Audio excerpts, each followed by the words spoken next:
This video essay is set out to discover the extent to which privacy law affects the way advertisers create their adverts. It will be looking at policy documents, highlighting what businesses do with the information collected, as well as looking at the advertising law advertisers have to adhere to when creating their adverts. However, this essay will be focusing mainly on privacy. The essay uses both primary and secondary data. An interview was recorded with Helena Thomas, who is Head of Business Affairs at Weydon & Kennedy, asking how privacy law affects her day-to-day duties in the advertising industry. Weydon & Kennedy is an advertising agency with offices in various different countries around the world. Privacy law refers to the laws that deal with the regulation of personal information about individuals, which can be collected by governments and other public as well as private organisations. According to Creative Industries Council, the government should make the creative industries one of its official industrial strategy sectors. £1 of advertising spend generates £6 for the economy.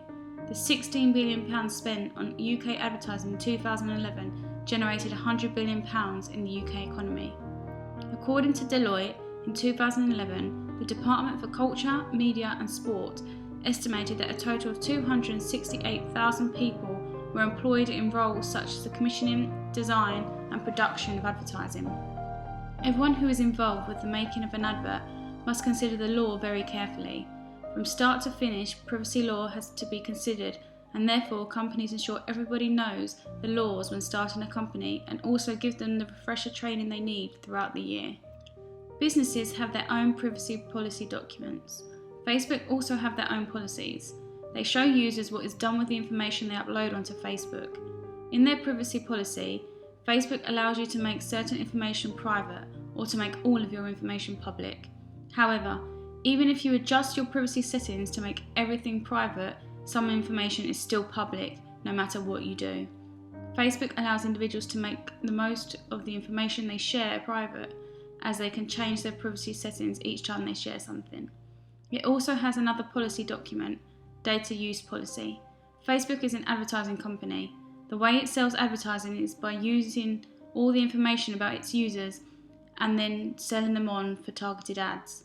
Similarly to Facebook, Google has a policy document showing users how they take their privacy seriously. Their privacy policy explains what information they collect and also why they collect it, how they use that information, and the choices they offer. Like Facebook, Google take the information shared to target adverts to their users. Google believe that sharing the information given to them, they are able to make the user's experience more enjoyable. All businesses have legal responsibility to ensure that any advertising claims are truthful and not deceptive, and that adverts created for businesses do not break the law. I asked Helena whether she considered privacy law within her work. On everything we do. I mean, privacy law is very, very important. So how we have to observe, obviously, a couple of codes which are really important, which are part of advertising law, and within those codes you have a whole section on privacy law.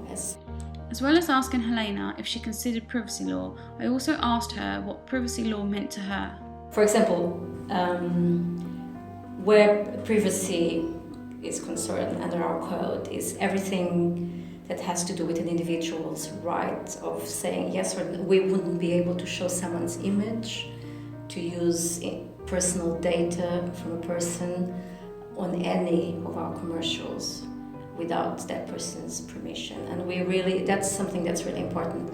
The same with any material that we were to, let's say, see online on Google. We see certain images of people and so on, and we might decide, we'd like to use that on one of our commercials. You can't unless you get permission of everyone on that image to be able to use it. You have to be open, cannot be misleading on your communication with people. So that's a huge part of it. And you always have to have release forms and contracts in place when showing someone or someone's work. And then it's your image, your person, your personal data. You have the right to say yes or no, I want to be portrayed in that manner or not, or I don't want my image to be shared, to be shown. That comes all under privacy. But then you've got also the copyright issue, which is anything you create, or even your image or photograph, or if it's your work or someone else's work, then we would need to clear it for that purpose as well. So it's all quite intricate, and I think it's all connected. For example, I don't know, you'll see for sure cars on commercials, even just if it's not a car commercial. All the plates on the car, we need to make sure that they're not existing plates, because it could reveal it could belong to someone or to a person, and that would be using something that's personal to them without their permission. So we need to run it by the DVLA and make sure that it's non-existent, or create a fictitious plate, for example, to that effect, one that couldn't possibly exist. One of the laws covered is protecting consumer privacy law.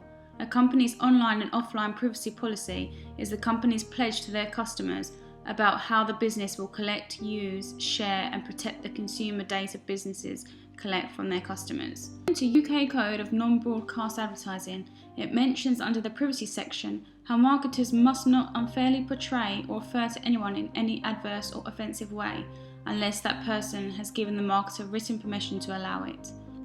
Also, members of the royal family should not normally be shown or mentioned in a marketing communication without their prior permission.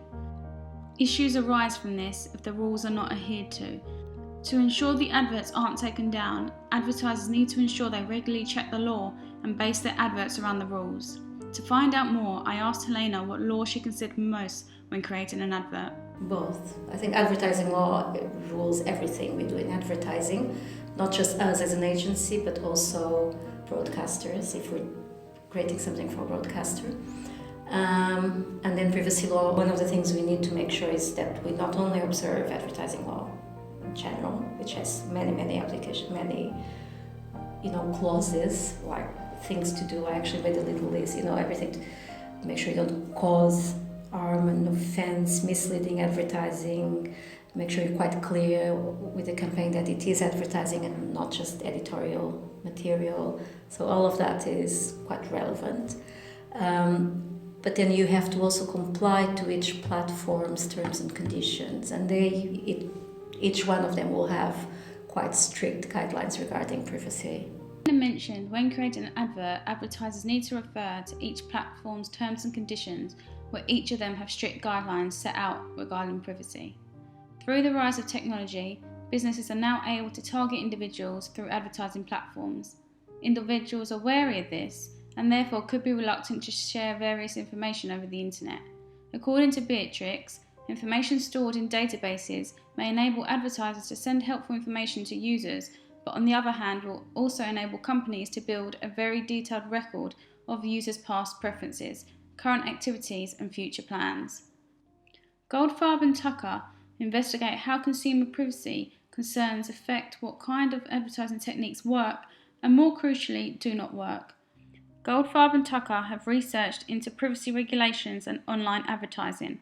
In order to find out how privacy law affects the way businesses target their audience, I asked Helena how privacy law affects the way customers are targeted through adverts. Protect the consumer, from that kind of promotions or advertising.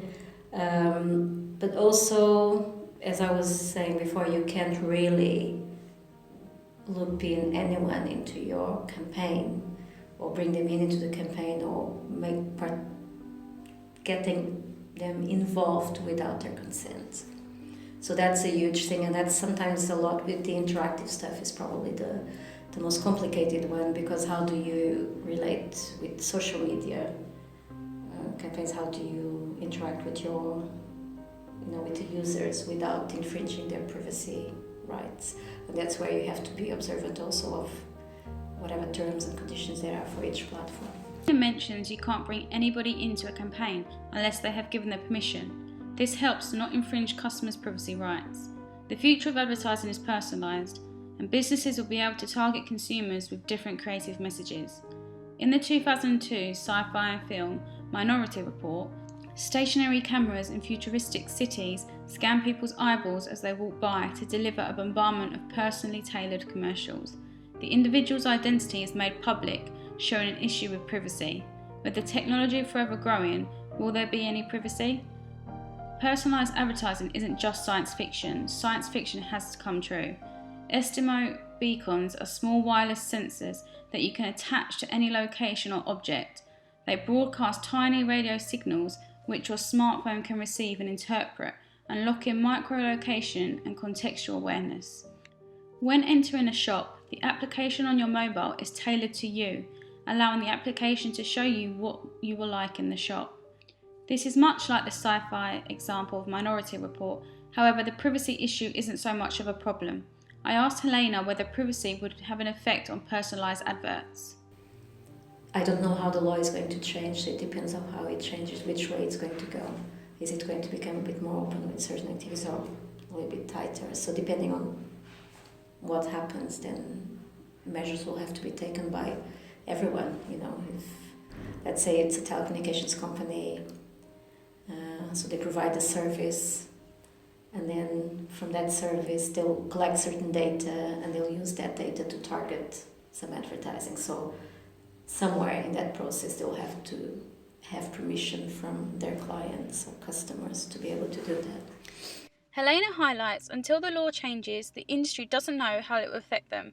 However, with the growth of the internet, there will definitely be a change in privacy law to keep up with the growing technology. The rules are enforced by the Advertising Standards Authority, also known as ASA. If individuals or businesses believe the rules have been broken, they can complain to the ASA within 3 months of the advert appearing, potentially resulting in the advert being taken down. All businesses have a legal responsibility to ensure that any advertising claims are truthful, not deceptive, and that adverts created for businesses do not break the law. I asked Helena how it would affect Waden and Kennedy if they didn't meet the law. So let's say a commercial goes on air using some footage taken from online, which we haven't cleared with the right parties. They can complain, so they could demand payment, and they could sue if we don't meet their request, and the material usually would have to be taken down if no agreement is reached. So that means if we have to remove a commercial from online or from TV because of breaking these rules, advertising rules or privacy rules, that means the client will be at a loss. That means they won't meet their media targets, advertising targets. Do you get bad press as well? You get really bad press, yes. And if you create a certain reputation for being the kind of agency that does things like that, then ASA will demand actually to see all of your work before you get it out there, basically. So ASA will be that body that enforces the advertising laws, and which include privacy laws for advertisers. Although not related to privacy, cosmetic adverts featuring airbrushed images of actress Julia Roberts and model Christy Turlington had been banned by Advertising Watchdog. The L'Oreal images were banned because the companies couldn't show exactly how much retouching had been done to the adverts, which is a requirement for cosmetic adverts. Individuals, by law, must be given the opportunity to opt out of viewing adverts. An example would be through email advertising. Subscribers must be able to easily opt out or unsubscribe from messages. Businesses have to give the option to subscribers in every message they send. The process was one of the additions to the privacy law in 2008, according to Ferguson. According to Turo et al., American university lecturers, several studies they looked at show strong concern for internet privacy among Americans and a desire for firms not to collect information about them online. It seems clear that Americans value the right to opt out from this sort of collection. An example is the 2008 National Telephone Survey.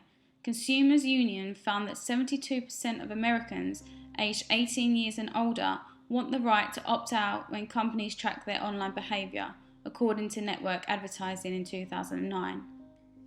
In conclusion, privacy law is an essential part of the advertising industry. If advertisers aren't upfront within their adverts, not only could they be in breach of the advertising code, they could also be breaking the law. This shows that advertising agencies base their work around privacy law, as they do not want to become known for having their adverts taken down. Privacy law is of interest to everyone, as they want to make sure that information is kept safe and they can have a private life rather than a public life. With the law ensuring individuals' photos cannot be taken without permission, it gives individuals a sense of security.